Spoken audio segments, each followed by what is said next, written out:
দুয়ারে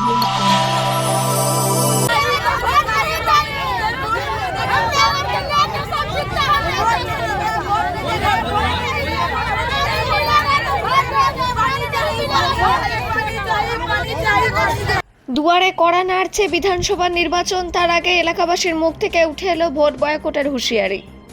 দাবি একটাই, জল চাই, না হলে ভোট নাই। দীর্ঘক্ষণ পর প্রশাসনের আশ্বাসে অবরোধ উঠলেও নিজেদের দাবিতে অনড় এলাকাবাসী। মঙ্গলবার সকাল থেকে 14 নম্বর জাতীয় সড়ক যখন আপন ছন্দে চলছে, ঠিক সেই সময় জামুরিয়া বিধানসভা কেন্দ্রের অন্তর্গত কেন্দা অঞ্চলের মানুষজন কেন্দা পুলিশ ফাঁড়ি ঢিলছড়া দূরত্বে কেন্দা মোড় অবরোধ করলো পানীয় জলের দাবি নিয়ে। দফায় দফায় উঠে এলো একটাই স্লোগান, জল চাই, না হলে নির্বাচনে ভোট নাই। স্থানীয় বাসিন্দাদের অবরোধ দেখে তৎক্ষণাৎ ছুটে যায় জামুরিয়া থানার কেন্দ্র ফাঁড়ির পুলিশ বাহিনী। পুলিশের সাথে দীর্ঘক্ষণ বচসা পরেও অবশ্য অবরোধ তুললেও নিজেদের দাবি থেকে এক চুলো নড়তে নাড়া স্থানীয় বাসিন্দাদের দাবি, দীর্ঘ 1 বছর হয়ে গেল এলাকায় জলকষ্ট, প্রশাসন জল সরবরাহে ব্যর্থ। তাই আমরা আজ গ্রামবাসী সকলে সমবেত হয়ে পথে নামলাম বাধ্য হয়ে। আমরা প্রশাসন এবং স্থানীয় জনপ্রতিনিধিদের কাছে একটাই দাবি রাখলাম, প্রতিদিন পর্যাপ্ত পরিমাণ পানীয় জল সরবরাহ আমাদের করতে হবে, না হলে আগামী নির্বাচনে আমরা ভোট বয়কট করব। অন্যদিকে এই প্রসঙ্গে কেন্দা অঞ্চলের অঞ্চল সভাপতি বিজু বন্দ্যোপাধ্যায় নিজের বক্তব্যে জলকষ্টের সমস্যাটি স্বীকার করে নিয়ে জানান, আমরা দ্রুততার সাথে বিষয়টি দেখছি এবং যত তাড়াতাড়ি সম্ভব জলকষ্টের সমস্যা মেটানোর চেষ্টা করব। আশ্বাস মিললেও দ্রুত সমস্যার সমাধান না হলে বড় ধরনের আন্দোলনের হুঁশিয়ারি দেন স্থানীয় বাসিন্দারা।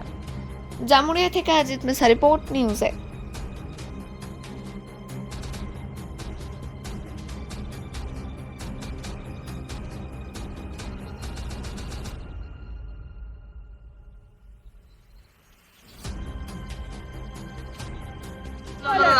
জলের জন্য কতদিন ধরে বন্ধ হলো? 1 বছর। আপনারা এখন কি করতে চাইছেন? আমরা চাইছি জল চাই আমাদের। না আছে তো ঠিক আছে, জল পাবো তবে ভোট দেবো, না তো জল না পাবো ভোট দেওয়া যাবে না। হ্যাঁ, আজকে 1 বছর হয়ে গেছে, আমাদের অনেক অসুবিধা সবারই, পুরো নিয়ে কেন্দ্র। প্রশাসন এখন কিছু বলেনি, তার জন্য আমরা ফাড়িয়েছি।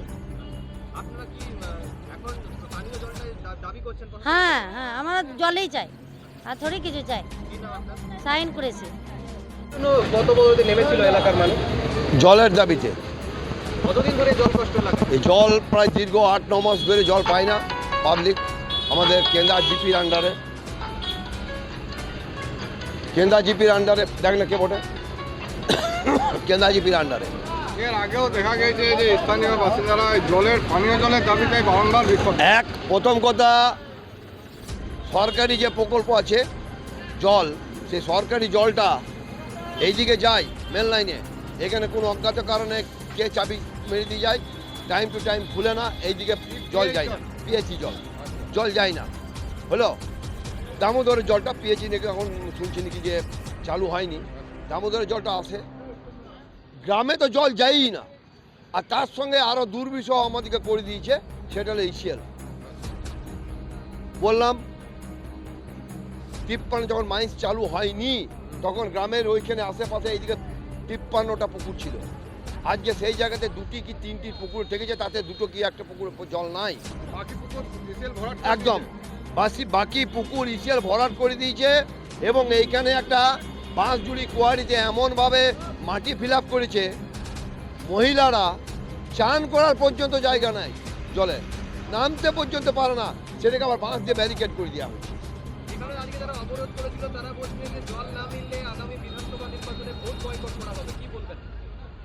আমি তো দলের একটা প্রতিনিধি, জনগণ তো আগে, তো জনগণের কথাই শেষ কথা। আমরা আমাদের দলীয়ভাবে তাদেরকে বোঝাবার চেষ্টা করব, কিন্তু জল মাস্ট, জল দিতেই হবে। আমি কিন্তু এই যারা আজকে অবরোধ করেছিল, আমি তো ছিলাম না, আমি একটা মিটিংয়ে ছিলাম খালডাঙ্গাতে 225 নম্বর বুথে। তো খবর পাওয়া মাত্র আমি আসছি। এবারে মাধ্যমিক পরীক্ষা আছে, তার জন্য আমরা দুঃখিত।